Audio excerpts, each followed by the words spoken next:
Jokowi cabut 2078 izin pertambangan Eropa di NKRI. Izin-izin pertambangan, kehutanan, dan juga penggunaan lahan negara terus dievaluasi secara menyeluruh. Izin-izin yang tidak dijalankan, yang tidak produktif, yang dialihkan ke pihak lain, serta yang tidak sesuai dengan peruntukan dan peraturan, kita cabut. Yang pertama, hari ini sebanyak 2078 izin perusahaan penambangan minerba kita cabut. Karena tidak pernah menyampaikan rencana kerja, izin yang sudah bertahun-tahun telah diberikan tetapi tidak dikerjakan, dan ini menyebabkan tersandranya pemanfaatan sumber daya alam untuk meningkatkan kesejahteraan rakyat.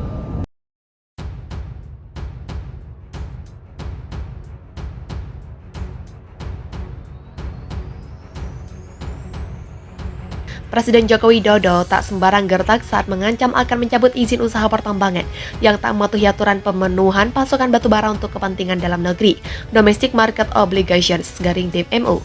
Presiden Jokowi pada hari Kamis 29 Desember mengumumkan mencabut 2078 izin usaha pertambangan, mineral dan batubara milik Eropa yang berada di tanah air.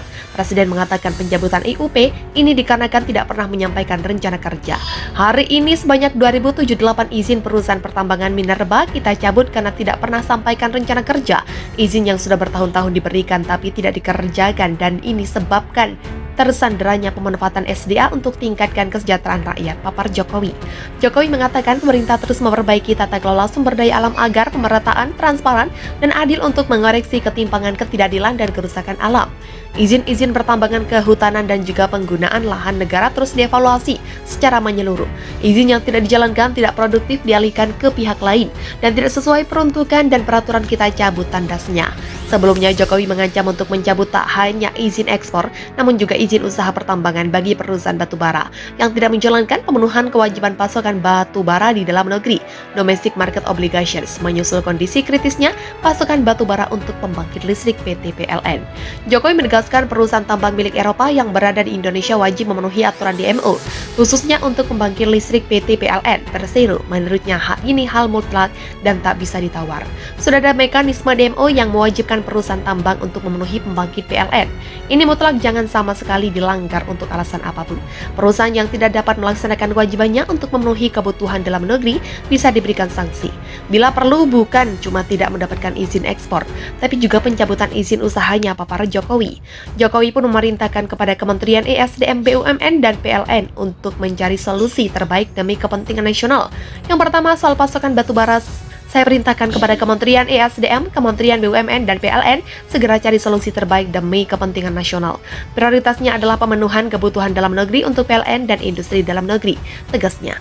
Dia mengatakan negara perusahaan swasta khususnya milik Eropa, BUMN, dan anak usahanya yang bergerak di bidang pertambangan, perkebunan maupun pengolahan sumber daya alam lainnya untuk memprioritaskan kebutuhan dalam negeri terlebih dahulu sebelum ekspor.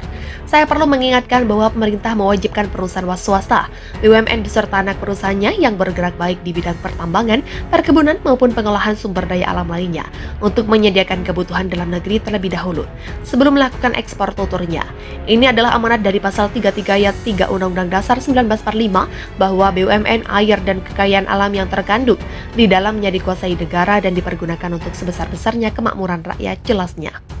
Negara anggota melakukan pembatasan dagang selain tarif, pajak, dan biaya lain. Menurut laporan WTO, salah satu argumen Indonesia adalah bahwa larangan ini bersifat temporer dan penting dilakukan untuk mencegah potensi kekurangan pasokan produk esensial. Selain itu, dalam final panel report tersebut juga berisi panel menolak pembelaan yang diajukan oleh pemerintah Indonesia terkait dengan keterbatasan jumlah jaringan nikel nasional dan untuk melaksanakan good mining praktik, aspek lingkungan sebagai dasar pembelaan. Adapun final report didistribusikan kepada anggota WTO lainnya pada tanggal 30 November 2022 dan akan dimasukkan ke dalam agenda DSB pada 20 Desember 2022. Indonesia merupakan salah satu produsen nikel terbesar di dunia dan tengah berambisi menjadi raja EV global di tengah melonjaknya permintaan akan gawai dan kendaraan listrik. Nikel merupakan komponen penting dalam mendukung ambisi ini. Dengan harta karun yang melimpah, pada akhirnya membuat Indonesia percaya diri berupaya memaksimalkan potensinya jika menilik data dari Kementerian Energi dan Sumber Daya Mineral. Indonesia kini memiliki tambang nikel mencapai 520,87 ribu hektar. Harta karun seluas ini diketahui tersebar di 7 provinsi di Indonesia.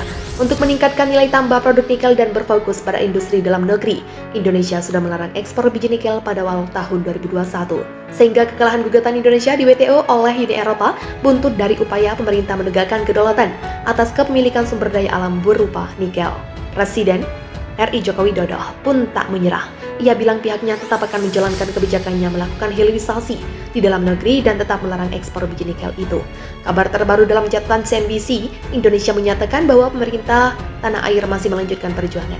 Menteri Perdagangan Zulkifli Hasan memastikan pemerintah telah resmi mengajukan banding atas putusan WTO pada 8 Desember 2022 lalu yang menyatakan kebijakan larangan ekspor dan hilirisasi nikel melanggar aturan perdagangan internasional. Hingga saat ini Indonesia dan Uni Eropa masih menunggu terbentuknya hakim oleh badan banding WTO yang saat ini belum ada karena terdapat blokade pemilihan badan banding oleh salah satu anggota WTO Amerika Serikat. Ujar Zulkifli kepada CNBC Indonesia Senin 13 Februari. Dengan adanya blokade tersebut, maka segala sesuatu menjadi tertunda. Setidaknya ada 25 kasus banding yang menunggu diproses oleh badan banding WTO, kendati demikian. Ini sebagai waktu bagi pemerintah dan kuasa hukum telah menyiapkan argumen untuk menguji keputusan panel awal yang dianggap keliru dalam menginterpretasikan aturan WTO.